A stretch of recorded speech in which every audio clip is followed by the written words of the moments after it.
But is there you explain it quite well, I have to say, because you use the problem set as a way to define the scope of what you're working on. But then is there a way to say what that means about the actual world you're operating in when you're dealing with companies or governments or Davos and these fancy 1% summits, or as you alluded to conspiracies earlier, as you know, the Illuminati, QAnon types, they believe that there's 7 of you guys in a room and you're deciding it for everyone else. For the internet, I'll say I think that's wishful thinking. They hope that there is somebody in charge. That it's so the truth simple, is much worse. It's chaos. The truth is chaos.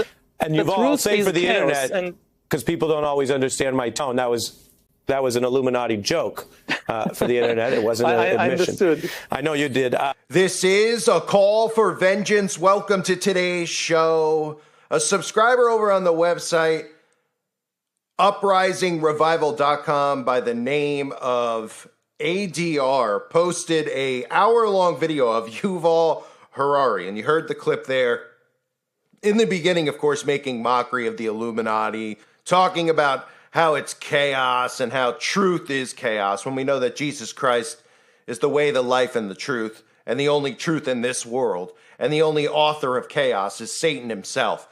And ADR wrote on the website that about this hour interview, would anybody sit through this thing and break it down? Well, I decided to sit through this nightmare and break down just a few parts of it, because obviously I could show you the entire thing, and you would just go, goodness gracious. But I want to show you some of the stuff he talks about, especially when he's talking about God and how these people like Yuval Harari have been put in these positions, and how people like Barack Obama's, some people out there know him, his fictitious name, and Bill Gates and Mark Zuckerberg, these people who have been empowered, how they have come out and picked the brain of this guy who openly talks about the rise of AI and the extinction of humanity, and how he references the Bible and he references God as somebody who endorsed slavery. I'm going to play you these clips for you, just blow your mind. And of course, constantly talking about the Bible being a work of fiction, a work of man, and talking about really trying to say that Christians are liars, but they're not trying to lie, so they're really just fiction tellers, because they don't want to be too offensive and call you a flat-out liar, because he's trying to tell his audience out there that these people are so crazy they actually believe in a man-written book, when it's been proven that the Bible is indeed factual. And a lot of the locations, if you want to go by what they tell us science is, you can be found on this earth, that they hide from everybody because they want to push their absolute absurdity theory of evolution that people like him talk about, where they talk about chimpanzees, and they act like they're so serious about it. It's amazing that they can keep a straight face when they talk about evolution, and it's even more amazing that people actually buy into this stuff with chimpanzees. It's utterly hilarious when we could just sit here and say, look at chimpanzees, and can we just watch a chimpanzee, from the day the chimpanzee's born and wait for it to evolve into a human? Oh, right, that doesn't really ever occur, right? But they tell you, well, that's because of this. But the whole absurdity of evolution, at this point, if you haven't woken up yet and you actually believe these people who, there's people who are atheists who claim to be, awake, and then they're like, well, the Bible's written by men, and they believe in evolution, which is written by these exact people who do not want you to believe in God, yet we all can see that they believe in the devil. So what do you tell me? They believe in Satan, but they don't believe in God? I mean, give me a break. There's God and the devil, and that's it. And they always tell us this. They always reference this in movies. They reference it every time they talk, even at these political things. And when they're, even guys like Obama who claim not to be religious, they talk about God, they talk about the devil, because that's the truth of the world. It's a battle versus good and evil, a spiritual battle. So I want to play these clips to start. Of course, they make mockery of conspiracy theories in the Illuminati, because why wouldn't they? Because this is something that they've done over and over again, because they know how it works on the audience. The audience hears this and they dismiss. Even hearing the term Illuminati now, people just automatically laugh. They're like, Illuminati? And they say it like that because they've been programmed to say it like that. They automatically dismiss. So they love to use the Illuminati. That's why he says, for the internet sleuths out there. Yeah, they talk about secret societies and the Illuminati. And then, of course, nobody's suspicious as to why they are always attacking religion. Now, they talk about how religion is really, a dogma, and how, and the term religion I'm using loosely. What he's really referencing is Jesus Christ, because he tries to bring in, the term religion and Catholics and Muslims, etc. All right, this is a war against God. Okay, our Father in the Bible, our Father in heaven, And what they want to do is make people think that there's this bumbling, there's this mass amount of religions out there, and everybody thinks that there's one specific God. And of course, he references and he's talked about this book called the Talmudic. I don't know if you've heard of it. He says the Talmud and the Talmudic, viewpoints, etc. in this clip. But of course, he pretends to be atheist because his job is to play science. But this guy was raised on those Talmudic books, which I've covered and broken down on the website, and I've shown you Ted Pike's teaching. I mean, the books, go back to ancient Babylon, Mystery Babylon. A lot of those teachings are in all the secret societies, of course, because they're the ones who are responsible for everything that's going on. So I love how they talk about and they bash, I'll just say the Bible, because, again, when they're saying religion, they're saying it loosely. They bash it and they talk about, how these people could decide who can get married and all this stuff. And this is to give a warped perspective of society. But ever since publicly they've started ignoring the Bible and trying to remove the Bible and do all these things with trans, et cetera, et cetera. That's when the world started to become chaos. Because without the Bible, it is a world of chaos. But the Bible is a structure, a way to live. Nobody can look at the Bible and say, oh, yeah, the Ten Commandments, I disagree with it. How anyone could say it is beyond me. But when you look at it, whatever this clip I'm about to show you, this is how these Satanists view the Bible. They look at it and say that God endorsed slavery and God was anti-women and all this type of stuff. And this is how they obviously herd the masses out there that don't really understand Scripture into wanting a world that's more based on science. But the science that they're talking about is really witchcraft, okay? And it sounds like a crazy, kooky thing when you hear someone say science is witchcraft. But really, if you understand the origins of witchcraft and alchemy, all these things tie right into one another. They're using the word science because if they said outright witchcraft, then you probably would turn to God because you realize all this stuff is real. They use the word science to make you think, oh, well, it's science. It has to do with people who are smart and intelligent and know what's going on. When they don't, they're wicked. They're making this stuff as they go. We see how they change the science every single day to benefit their satanic agenda. And then they never address any of this stuff like the communists that they are. No, with science, trust the science. They tell us trust the science. And then when it comes to what a man and a woman is, we're not supposed to trust the most basic science, right? So it's whatever appeals to them, whatever is part of their agenda, I should say, they label as science so that you can't question it. So here's some clips I put together of Yuval. Let's start with him pretty much saying that God endorsed slavery. And, well, just listen to this buffoonery. This is not your fault that we have asked you to sit down with us this way, but this next part is also about not only your books, but really this interesting perch that you're on now. And I want to get into how you got there and how much of it was deliberate. A lot of people watching this will have heard of you, or they'll have heard that Obama and Bill Gates and Mark Zuckerberg all are tapping your work and your brain. So let's look at that. You know that people who believe in souls, spiritually or religiously, tend to believe that it's people, today's Homo sapiens, that have souls, and not gold. Yes, but not goldfish. Not ants or insects. Do you think by that view that the Neanderthals or the Homo erectus would also have souls? Would they be spiritually human in the way we understand that? Is that even the right question? I'm Jewish, and Jews tend to evade these questions, but you should ask the Pope. Because the Catholics are much more straightforward about these things. They have an answer to everything. So, chimpanzees, for instance, according to Catholic dogma, chimpanzees don't have souls. When they die, they don't go to chimpanzee heaven or chimpanzee hell. They just disappear. Now, where are Neanderthals in this scheme? And if you think about this kid, whose mother is a sapiens, but whose father is a Neanderthal. So only his mother has a soul, but his father doesn't have a soul. And what does it mean about the kid? Does the kid have half a soul? And if you say, okay, Neanderthals had souls, then you go back a couple of million years and you have the same problem with the last common ancestor of humans and chimpanzees. Again, you have a family, a mother. One child is the ancestor of chimpanzees. The other child is our ancestor. So one child has a soul, and the other child doesn't have a soul? And what about the mother? Difficult questions. Yeah, so you joke about avoiding some theological questions, or a Talmudic answer is generally varied. It has more than one stem or more than one answer. But to press you on it, because so much of your work, and we'll get to this, discusses culture and religion as a type of fiction, as a person-made fiction.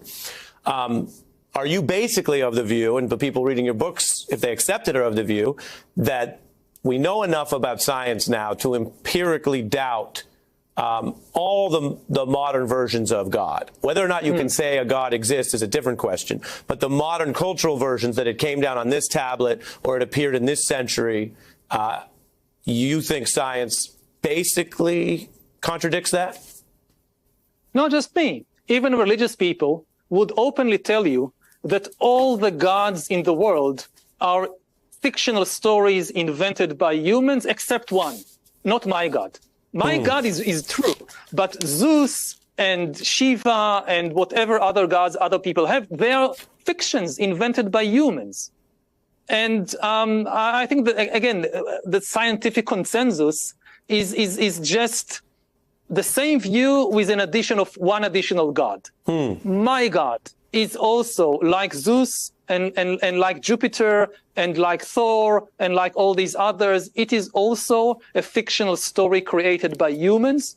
Now, again, you can have a philosophical argument about what God means.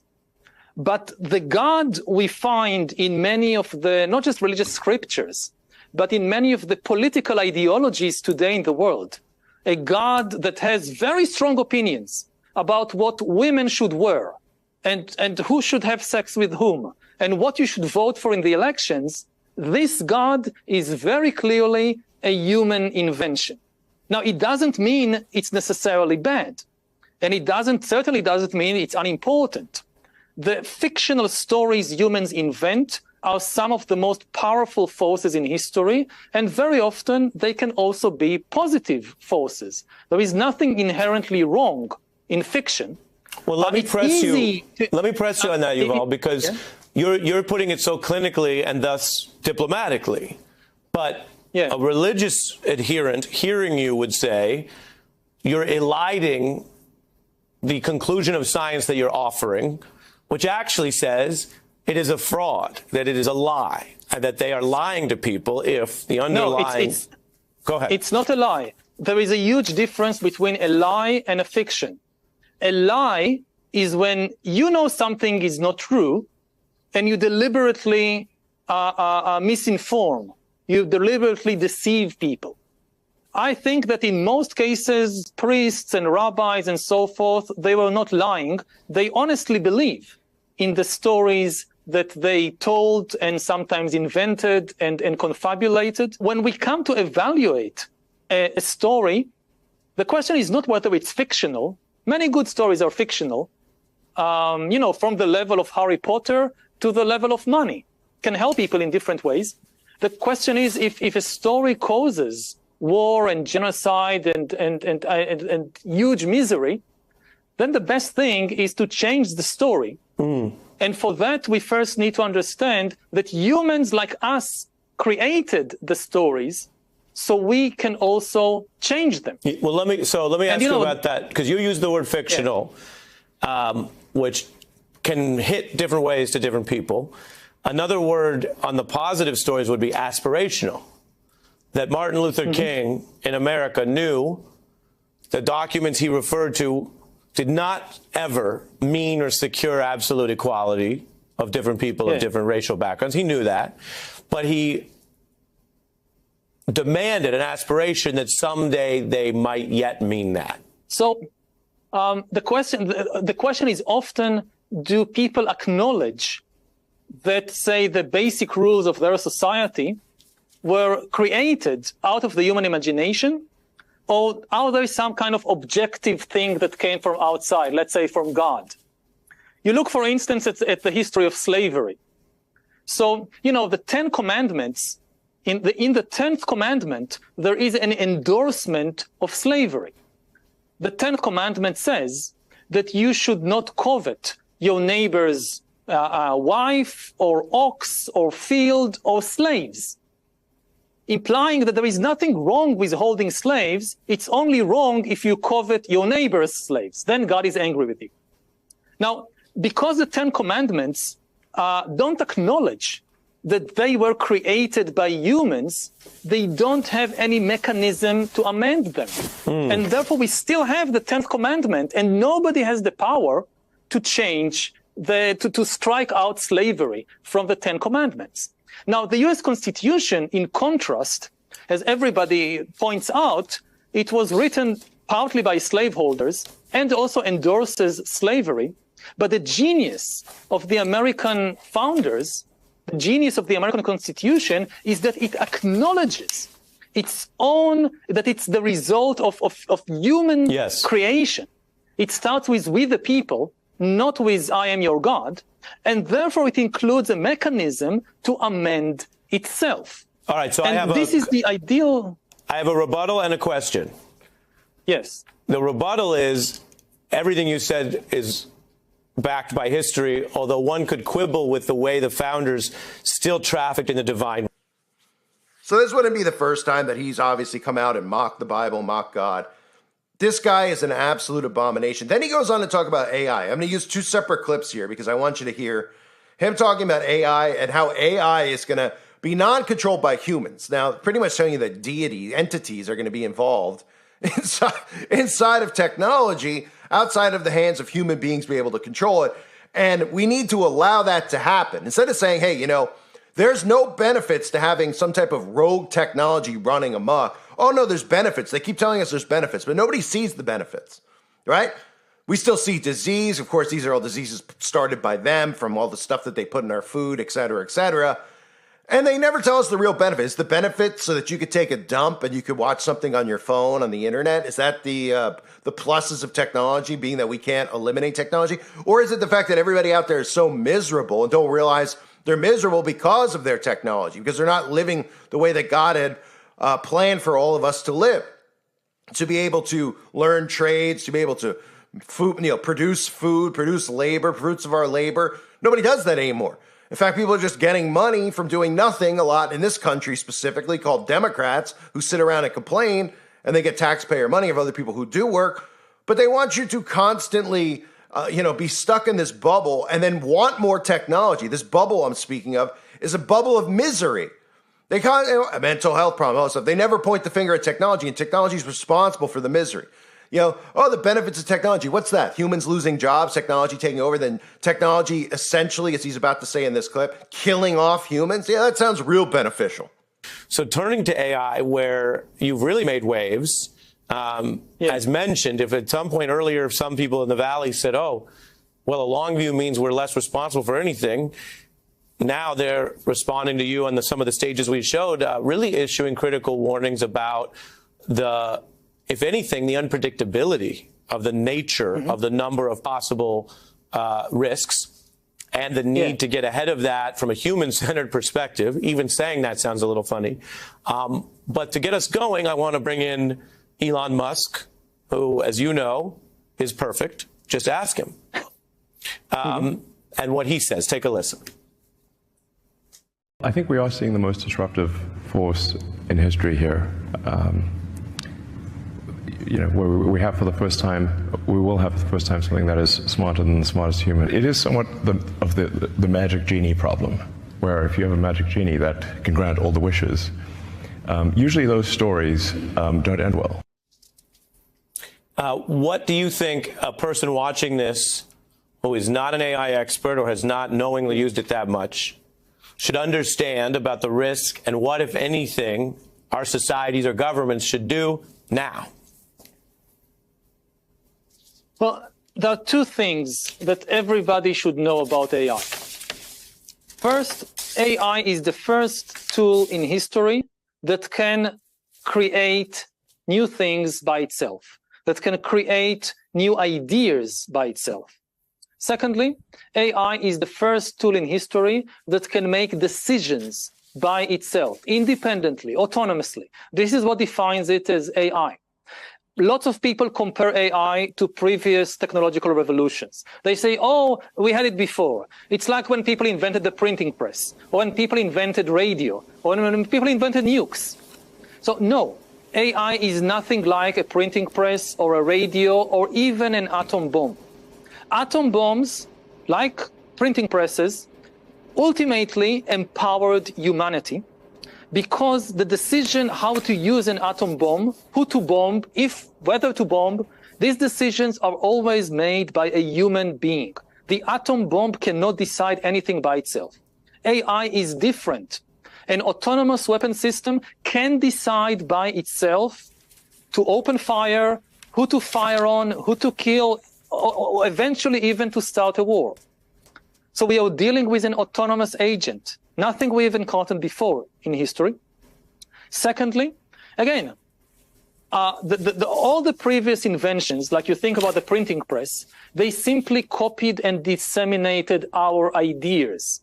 A printing press, you write a book, it can make 1,000 copies, 1,000,000 copies of that book. It cannot create a new book by itself with its own ideas. AI can do that.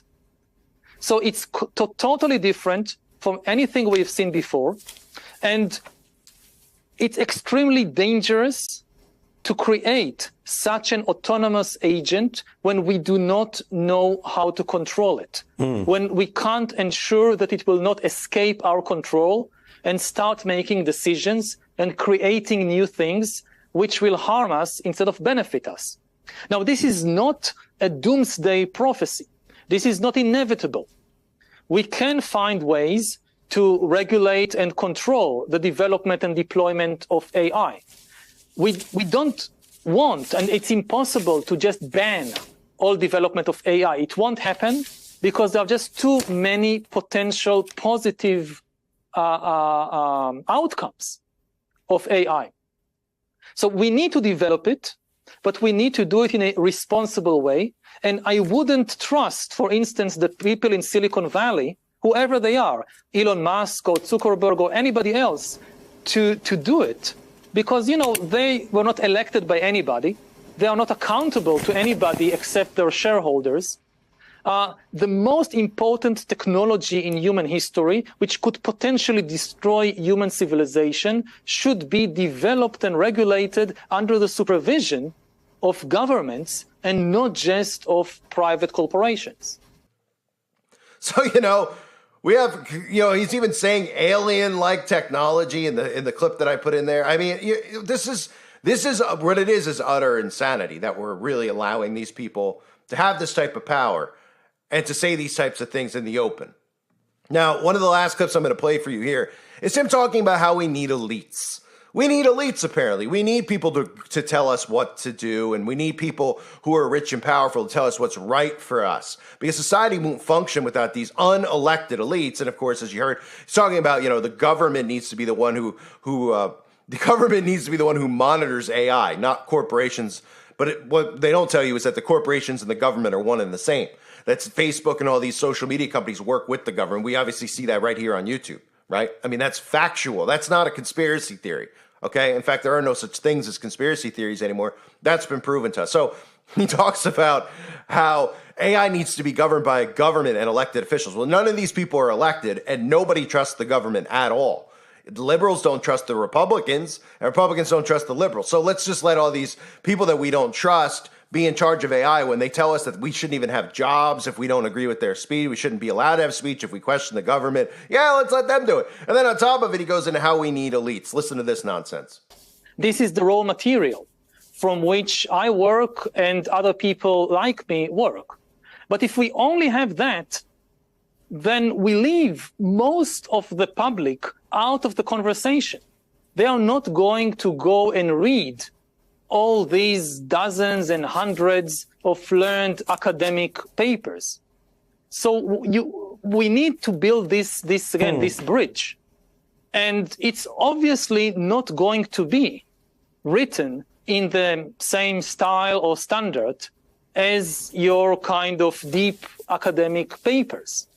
If you think this is unnecessary or irrelevant, then you end up with a scientific community which talks only to itself in language that nobody else understands, and you leave the general public prey to a lot of very unscientific conspiracy theories and mythologies and other theories about the world. Your response seems to suggest almost anthropologically or sociologically that a lot of the current Western scientific discourse is elitist. It is sort of stuck in its own bubble on issues that pertain to the rest of us.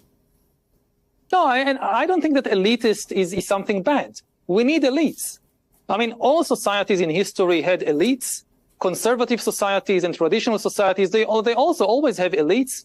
Somebody who says that we don't need elites is usually somebody who wants to himself or herself become the new elite. Right. There is just no such thing as a society without any elite. The big question is whether this elite is a serving elite, which serves the interests, the needs of broader society, or whether it is a selfish elite, which is only interested in its own interests, that only serves itself. That's the big question. Now, I think that compared to many other elites in history, scientific elite is one of the best we have. Certainly, if you do look at the positive developments of humanity in recent years, like the immense advance in medicine, this is largely the result of the work of dedicated people belonging to the scientific elite. But, and again, when you do research in medicine or archaeology or even history, most of the research is done in the research institutions, in the universities, using methods and language which is inaccessible to the rest of the public. And science has reached a level of complexity when this is just inevitable. It deals with things that require years of learning and experience. But because of that, I think there is an important responsibility of part of the scientific community, not 90% of the scientists. If all scientists, if all historians would just write the general history of the world, then you would have nothing to base this general history on. But you do need a certain percentage, small percentage, of people who do things like what I try to do. And I'm not saying that I did it better than anybody else. There could definitely be better books out there. But you do need people who would take the discoveries and findings of science and translate them into terms that will be accessible to the vast majority of the public. And again, if you don't have any scientists who tell the history of humanity, then you will have people who have no regard for science whatsoever, doing, I think, a much, much worse job telling the history of humanity. Yeah. So no, we don't need elites. And then he says, well, somebody out there would want the power. No, what people want, and people, he's pretty much suggesting that even someone like myself say, right? Even though I don't really matter, but he's pretty much saying people like myself who question the elites, right? So like, obviously I question the elites. What we want is to be in their positions of power, and that couldn't be further from the truth. What we want is for you to leave us the F alone. What we want is for you to get out of our homes, to get out of trying to tell us what we should put in our bodies, to get out of trying to tell us that kids should castrate themselves. That's what we want. And you're taking it to a new level of just pretty much being psychopaths, because that's what they are. So no, people don't want to become like you. People want to get rid of you because you're the problem. You're the ones causing the chaos in our world. You're the ones causing the division in our world. And people are catching on to it, which is why they keep bringing up conspiracies and words like the Illuminati, because they want you to dismiss this stuff and not realize who the people are who are responsible for gaslighting an entire world. Right? They're gaslighting black people to hate white people. They're gaslighting white people to hate black people. They're gaslighting people into thinking that they're born a certain way when they're not, when they're actually being gaslighted into wanting that perversion because it's being subliminally processed in their brains because they're seeing it over and over again. I mean, it's incredible what they're getting away with. And then, of course, they're telling people out there that they need elites because they're setting you up for their modern-day Roman Empire here, saying that you still need these people to rule over you and to control you. When the reality is that nobody out there wants to take their place. Somebody like me, I don't want even YouTube popularity. All I want is for these people to go away. Because all we want, and I speak for the people out there, I speak as a voice for the voiceless, what we want is for you to leave us alone, and you won't. So now you're probably, if things go the way they continue to go, you could possibly start a literal uprising, or we could all just shut this system down by not participating in it anymore. So that's Yuval over on the website. This was shared with me. This entire interview is an hour plus in its entirety. I tried to just give you some of the clips there and break it down for you. I watched the entire thing. It's utterly unbelievable how they talk about how this guy who wasn't chosen, but the people who we supposedly elect are picking his brain, like Barry Obama. And of course, he's mentioning three of the most wicked people as people who pick his brain: Barack Obama, Bill Gates, and Mark Zuckerberg. You want to name anybody else out there who's more wicked? Fine. You want to throw in Claus? You want to throw in Soros? Okay. But I mean, this is the top of the food chain of the wicked psychopaths in the world that are picking this guy's brain. So what does that tell you about how wicked and psychotic he is? People like this are a detriment to society. They are mind controlling you into wanting more tech and wanting to give more control to these unelected people because you don't understand what they're talking about. Then they try to say that we don't get it. We don't get what they mean. We're plebeians. We don't understand what these scientists say. No, we understand. We clearly understand, and we see what they're doing to our society and how they're breaking it down so they can have more control and more power. It needs to be stopped. I thank everybody for being here. Hope you're all doing well. God bless you as always and your families.